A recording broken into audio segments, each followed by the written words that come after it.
Et quel bonheur de commencer une vidéo en ouvrant un colis. Je vis pour l'ouverture des colis. Enfin bref, il s'agit du pot d'échappement que j'ai commandé sur Amazon ou AliExpress, je ne sais plus, mais il n'était pas très cher, une quarantaine d'euros. Je l'ai choisi assez court pour qu'on puisse voir la roue arrière flottante, comme j'avais décrit dans un autre épisode. Et là, je suis en train de virer la béquille latérale car elle gênait au passage du pot. Pour un pot qui m'a pas coûté très cher, je trouve que le son est assez sympa. Je vous laisse écouter, dites-moi ce que vous en pensez.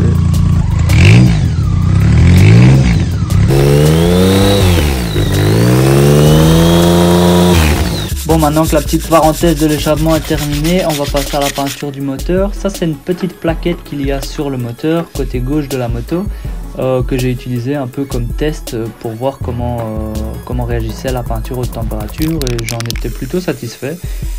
Donc je me suis dit, comme la plaquette, je vais démonter ce cache qu'il y a sur le moteur pour le peindre plus facilement. Sauf qu'en fait, Flo, c'est pas un cache, c'est le moteur. Donc j'ai ouvert le moteur. Quand tu ouvres le moteur rempli d'huile, l'huile coule. Donc le niveau d'huile n'était plus bon. Donc ça nous mènera au prochain épisode, la vidange du moteur. Voilà, petit spoil, c'est gratuit. Et merci. Donc là j'étais en train de poncer le moteur, oui, parce qu'il faut dégager toute la crasse et il faut que la peinture agrippe. Je fais ça avec une petite brossette métallique qu'on met sur une visseuse et le résultat est assez sympa, propre et facile. Donc voilà la peinture dont je vous parlais, c'est de la Motip Effect High Temperature, super l'accent anglais.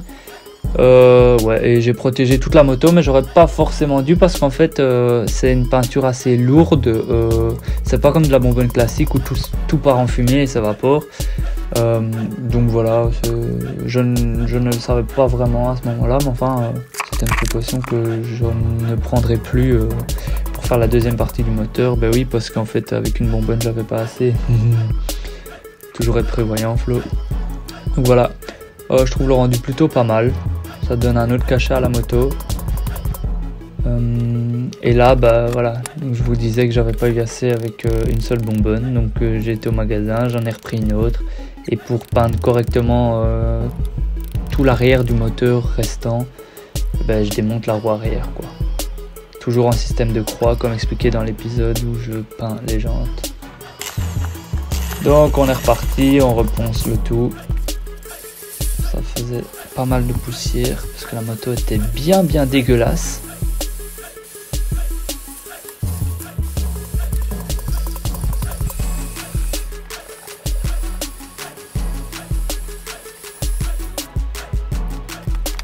On frotte avec un chiffon mouillé pour enlever toute la poussière.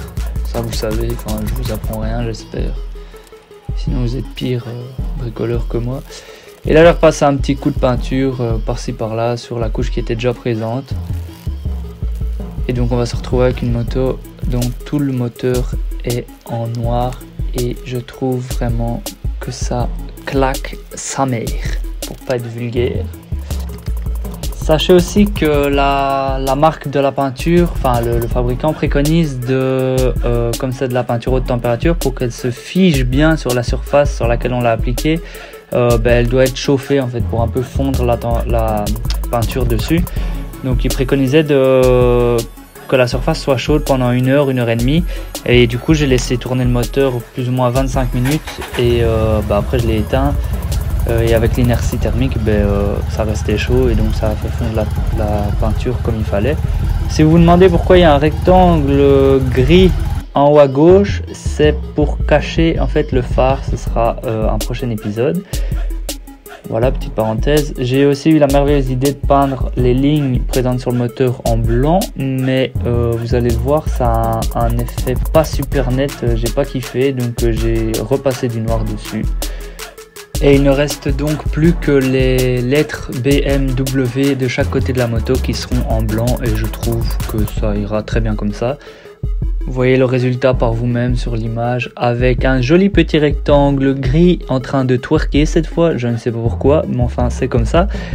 Parce que, de nouveau, je cache des éléments des prochains épisodes. Voilà, j'espère que cet épisode vous aura plu. N'hésitez pas à me rejoindre sur mon Insta pour avoir quelques anecdotes et photos avec plus de détails du projet. Je vous y attends nombreux. Ciao!